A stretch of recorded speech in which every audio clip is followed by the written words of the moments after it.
Salam sejahtera untuk kita semua.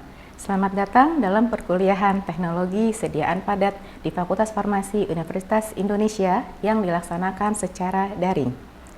Perkuliahan Teknologi Sediaan Padat ini merupakan materi dasar dalam lingkup teknologi farmasi.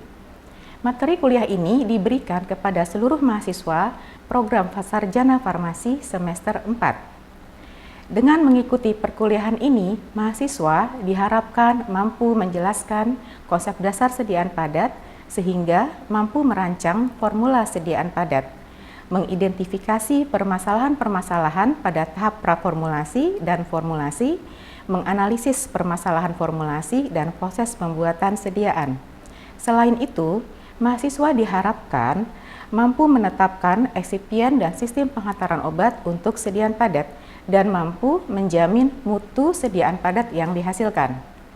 Pada sesi kali ini, saya, Sylvia Surini, akan menyampaikan perkuliahan dengan topik studi praformulasi dalam merancang sediaan farmasi khususnya sediaan padat.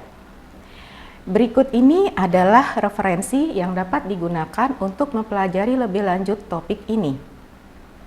Setelah mengikuti topik ini, mahasiswa diharapkan mampu menjelaskan informasi-informasi yang dibutuhkan pada studi praformulasi untuk mengkarakterisasi sifat-sifat zat aktif yang akan diformulasikan ke dalam bentuk sediaan farmasi. Formulasi produk farmasi merupakan suatu proses mengkombinasikan zat aktif obat dan bahan-bahan pembantu eksipien untuk menghasilkan suatu produk akhir obat atau bentuk sediaan farmasi yang diinginkan, seperti serbuk, tablet, kapsul, sirup, krim, cairan injeksi, aerosol, dan lain sebagainya. Rute pemberian untuk penghantaran obat tergantung pada bentuk sediaan farmasi tersebut. Mengapa bentuk sediaan farmasi dibutuhkan untuk penghantaran obat? Bentuk sediaan farmasi diperlukan untuk penghantaran obat yang aman dan nyaman dengan dosis yang tepat. Untuk perlindungan zat aktif dari pengaruh luar yang kurang baik, untuk perlindungan zat aktif dari pengaruh asam lambung setelah pemberian oral, untuk menutupi rasa dan bau yang tidak enak, untuk membuat sediaan cair dari zat aktif yang tidak larut, untuk membuat bentuk sediaan cair yang jernih, untuk membuat sediaan lepas kendali, untuk membuat aksi obat yang optimal pada sediaan topikal, untuk membuat bentuk sediaan yang dapat disisipkan atau dimasukkan pada salah satu lubang tubuh, untuk membuat sediaan yang dapat masuk ke pembuluh darah atau jaringan tubuh, dan untuk membuat aksi obat yang optimal melalui terapi inhalasi. Sebelum memformulasikan suatu zat aktif obat menjadi suatu bentuk sediaan farmasi, seorang formulator sebaiknya mempertimbangkan hal-hal berikut. Pertama, jenis produk atau bentuk sediaan yang ingin dibuat. Beberapa pertimbangan pemilihan bentuk sediaan antara lain jenis penyakit, cara pemberian obat, aksi terapi obat, usia pasien, kondisi pasien, dan jenis sistem penghantaran obat. Apakah lepas cepat, lepas tunda, lepas lambat, dan sebagainya. Yang berikutnya adalah data fisikokimia obat yang ada, yang mencakup pula struktur kimia obat dan ketersediaan bentuk garam dari obat tersebut. Kelas terapi dari senyawa obat tersebut dan beragam variasi dosisnya. Selain itu, ketersediaan bahan baku obat dan waktu yang dibutuhkan untuk proses pengembangan bentuk sediaan.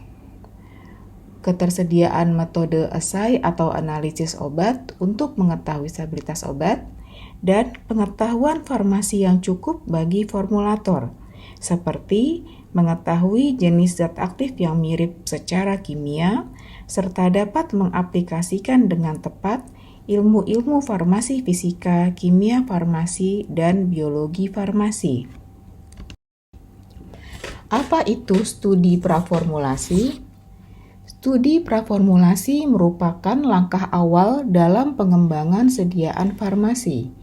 Sebelum memformulasikan zat aktif menjadi suatu sediaan farmasi yang berkualitas, dibutuhkan beberapa informasi terkait sifat-sifat fisikokimia zat aktif dan hubungannya dengan karakteristik biofarmasetikanya. Oleh karena itu, studi praformulasi adalah suatu penelusuran atau penyelidikan sifat-sifat fisikokimia senyawa obat atau zat aktif yang dapat mempengaruhi kualitas atau mutu bentuk sediaan farmasi dan efektivitas obat. Tujuan praformulasi adalah untuk mendapatkan informasi-informasi yang berguna untuk merancang dan mengembangkan bentuk sediaan farmasi berkualitas tinggi dan sistem penghantaran obat yang baik. Studi praformulasi dimulai segera setelah screening aktivitas obat. Studi praformulasi mencakup penelusuran hal-hal berikut, yaitu deskripsi fisik, uji mikroskopik, titik leleh, diagram fasa, ukuran partikel, polimorfisme, kelarutan, disolusi, permeabilitas membran, koefisien partisi, dan konstanta disosiasi. Yang pertama, deskripsi fisik. Formulator wajib mengetahui wujud fisik dari senyawa obat, apakah berwujud padat, cair, atau gas. Pada obat berwujud padat, perlu diidentifikasi apakah berada dalam bentuk kristal atau amorf, serta struktur kristalnya. Selain itu, ditelusuri pula ukuran partikel, titik leleh, dan kelarutannya. Bila zat aktif obat berbentuk cair, harus diubah menjadi bentuk padat, misal dengan metode mikroenkapsulasi, atau dibuat bentuk sediaan kapsul lunak. Apalagi bila zat aktif berbentuk cair dan mudah menguap, akan sulit dibentuk menjadi sediaan tablet. Bila zat aktif berbentuk gas, dapat dibuat menjadi bentuk sediaan inhalasi. Pada senyawa zat aktif berbentuk padat, dilakukan uji mikroskopik untuk melihat bentuk partikel obat. Partikel obat berbentuk sferis dan oval akan lebih mudah mengalir. Dilihat pula bagaimana distribusi ukuran partikelnya dan struktur kristalnya yang akan berpengaruh pada kelarutan dan disolusi obat. Pengujian titik leleh senyawa obat dilakukan salah satunya untuk mengetahui kemurnian obat tersebut. Yang berikutnya adalah aturan fasa. Diagram fasa disusun untuk memberikan gambaran visual tentang kondisi zat aktif obat ketika dicampur. Apakah obat tersebut berada pada fasa padat dan atau cair dalam campuran biner, Turner, dan lainnya. Distribusi ukuran partikel mempengaruhi sifat fisikokimia tertentu dari senyawa obat, antara lain laju disolusi obat, bioavailabilitas, keseragaman kandungan, rasa, tekstur, warna, stabilitas, karakteristik aliran, dan laju sedimentasi. Selain itu, ukuran partikel obat juga dapat mempengaruhi absorpsi obat.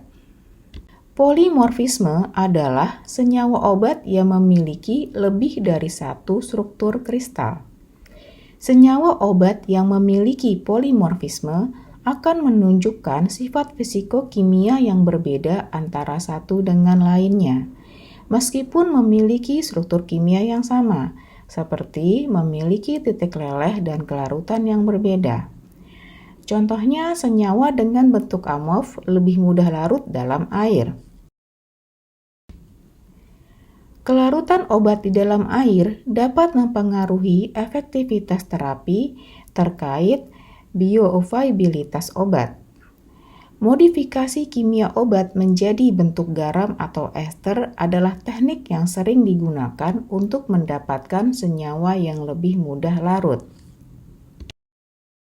Laju disolusi yang merupakan waktu yang dibutuhkan obat untuk terlarut pada cairan di tempat absorpsi. Laju disolusi merupakan tahap pembatas laju atau the rate limiting step pada proses absorpsi. Untuk menghasilkan respon biologis atau efek obat, molekul obat pertama-tama harus melintasi membran biologis. Nilai permeabilitas membran atau the permeability diperlukan untuk menilai efisiensi absorpsi obat, parameter farmakokinetik, dan untuk menetapkan kemungkinan korelasi in vitro in vivo untuk disolusi dan bioavailabilitas. Koefisien partisi merupakan pengukuran atau penilaian lipofilisitas obat dan indikasi kemampuan obat untuk melintasi membran sel. Yang umum digunakan untuk menentukan koefisien partisi adalah distribusi obat pada oktanol dan air, seperti persamaan berikut. Nilai koefisien partisi juga bergantung pada konsentrasi obat. Hanya jika molekul obat memiliki kecenderungan untuk berasosiasi dalam larutan. Konstanta disosiasi atau pKa merupakan pengukuran tingkat disosiasi atau ionisasi senyawa obat di dalam air yang tergantung pada pH.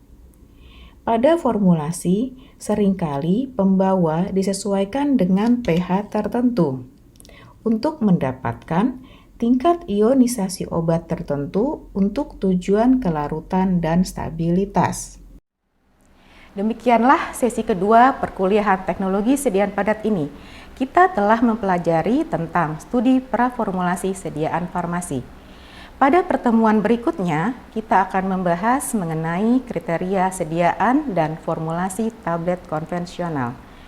Terima kasih atas perhatian selama mengikuti perkuliahan sesi ini. Sampai bertemu lagi di sesi berikutnya. Salam sejahtera untuk kita semua.